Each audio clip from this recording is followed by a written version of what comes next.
Welcome to episode 2 of Tech Tuesday. Hi, my name is Darcy Priester and I'm an instructional technology resource teacher at a high school in Northern Virginia. This is my little video series where I spotlight EdTech tools, how you can integrate them into your classes, and keep you in the know on the latest EdTech news. This week I'm focusing on effectively using Google Drive with classes. I want to share some tips on organization and implementation. For my school specifically, I will also share ways to implement Google with our LMS Canvas.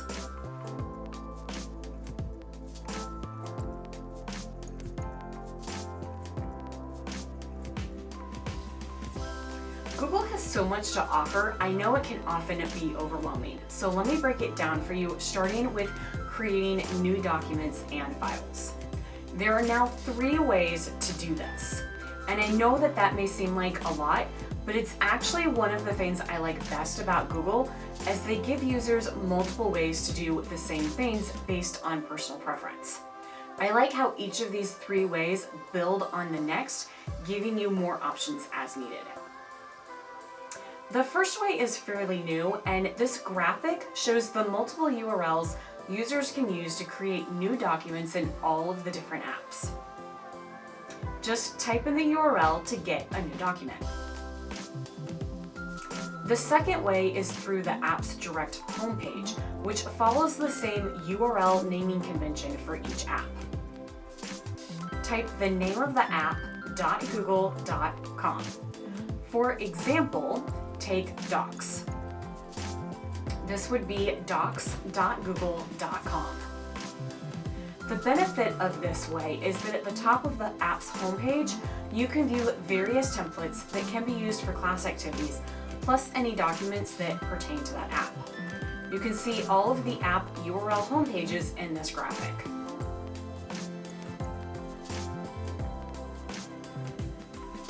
Both graphics will be available in the episode notes. Finally, the last way is to go through Google Drive and have access to all of your folders and documents, shared files, and all of the G Suite apps in one place. This is the way I prefer because I am often going from one file type to another and accessing documents in different folders. So I feel like I can work a little bit more efficiently having access to everything I need in one place. However, it's really a matter of personal preference, so choose the option that best works for you. Now, one of the things I hear the most from teachers about Google Drive is that theirs is really cluttered and it's hard to find things. Now, think about your students. If yours is cluttered, your students' drives are probably too. If file organization isn't a priority, it can become a mess pretty quickly. So the first thing you should do is to create folders for the files you will access the most and categorize them. For example, I have a folder labeled Meetings, and within that folder, subfolders for department meetings, faculty meetings, etc. Every major aspect of my job has a folder, and then I further break them down into subfolders.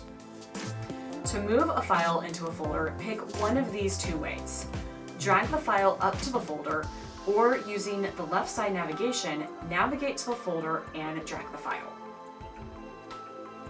Folders and files shared with you can also be added to your drive in organized folders. In the Shared With Me area, right-click on the folder or file and select Add to My Drive. You should then see a pop-up with a link to Organize. Click this and choose the folder that you want to send it to.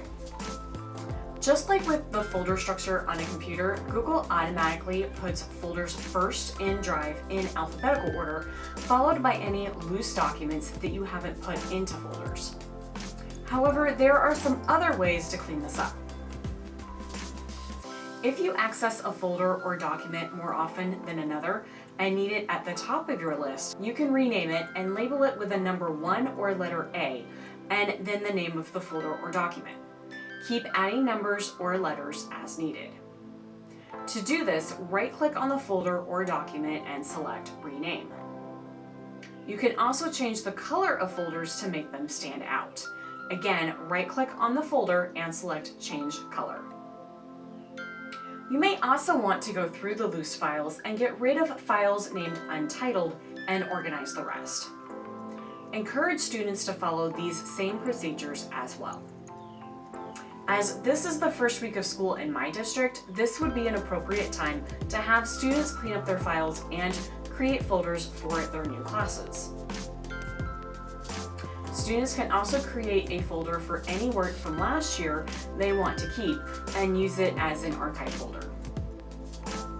I would also encourage you to take some time in going over folder and subfolder structures with students.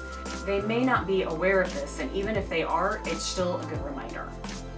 In the episode notes, I'll share 2 videos I found that may help students understand folder structure a bit better. If you have any other tips on organizing Google Drive, please share at MissPriester_ITRT on Twitter or Instagram.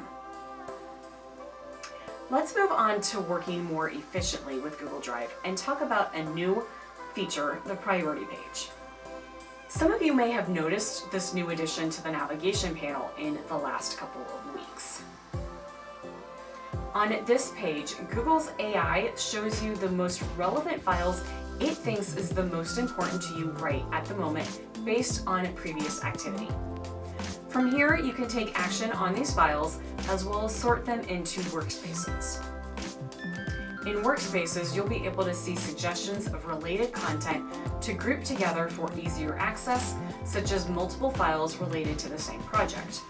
Or create your own personalized workspaces, collecting any files you have access to, including content stored on your drive or shared drives. To do this, you can right-click on any file and select Add to Workspace to dynamically group files as you work.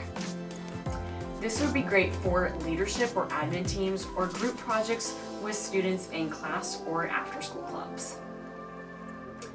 There are also several ways to share files for class assignments. Some of this will depend on your school's LMS.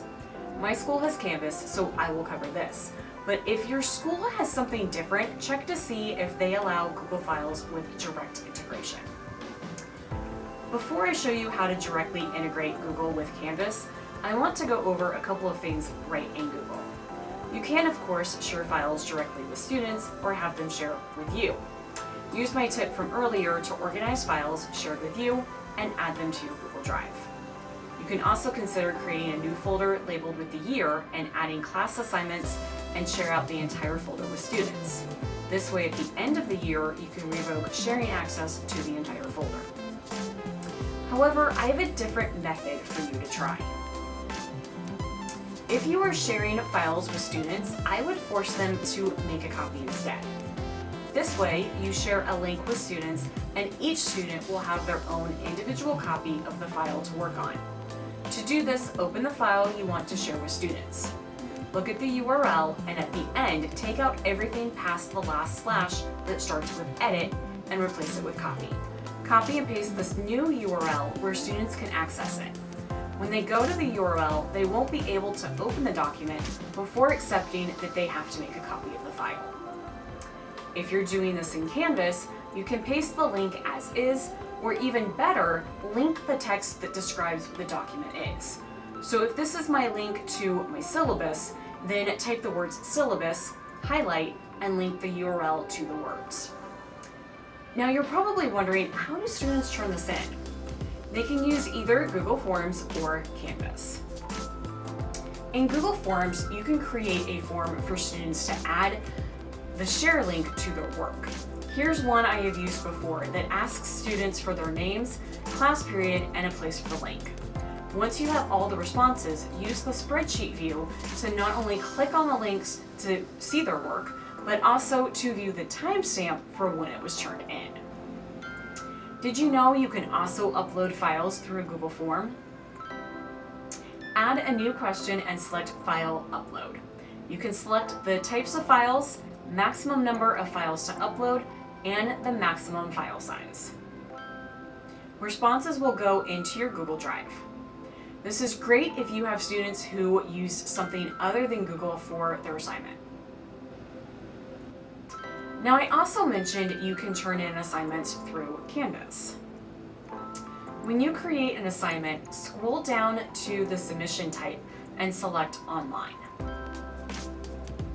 Under Online Entry Options, click the box labeled Website URL. You can also click File Uploads.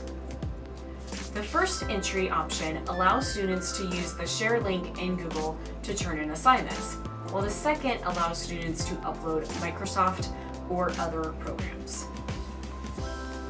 On the student side, they will click on the assignment and see a blue Submit button. Once turned in, you will be able to see the responses in SpeedGrader.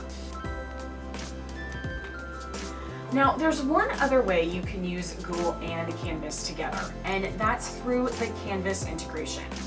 Canvas allows certain programs to be integrated into their site, and Google is one of them.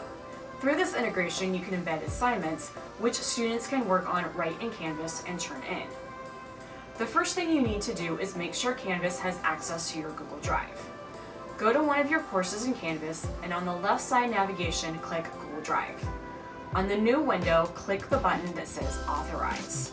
This will allow you to see your files in Google Drive, but not really do anything with them yet. But the next step is the important one. Create a new assignment and scroll down to Submission Type. This time choose External Tool. Without putting anything in the search box, click Find. In the pop-up window, scroll down to Google Docs Cloud Assignment. This will give you a view into your Google Drive folders, so then navigate to find the document you want to embed. Then click Submit and Select. Afterwards, you can click Save, and you will be able to see the embedded document. On the student side, they will see the embedded document, be able to type in it, and at the top see a blue Submit button to turn in their work once they have completed their assignment. Now, what if you just wanted students to view a Google document without being able to write on it? Google has a fix for that too. However, it does involve a small bit of HTML, but stick with me, it's really not that bad. Google allows you to embed a document onto any website through an embed code. The first thing you need to do is publish it on the Google side. Open the Google document you want to embed, and under File, find Publish to the Web. Click the Embed tab. Check to see which of the options you want to include, and then click Publish and then OK to confirm. Copy the embed code. Now on many sites, you have an option to embed. Click this option and paste the code. Now here's how to do it in Canvas. Once you have the embed code copied, go to the specific Canvas page you want the document to be embedded into and click Edit. Right above the box where you add text, click on the link that says HTML Editor. Now this is where it gets tricky. If you leave and save now, the document will not look quite right. So we have to add some other HTML to resize it. At the top of this graphic is what the embed code will look like.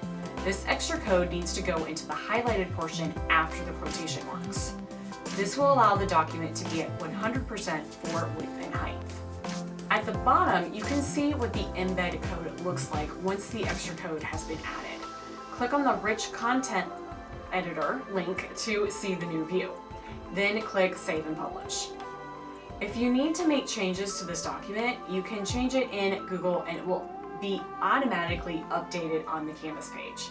You can also stop publishing if need be at any point by going back to the document, selecting File, Publish to the Web, and under Published Content and Settings, click Stop Publishing.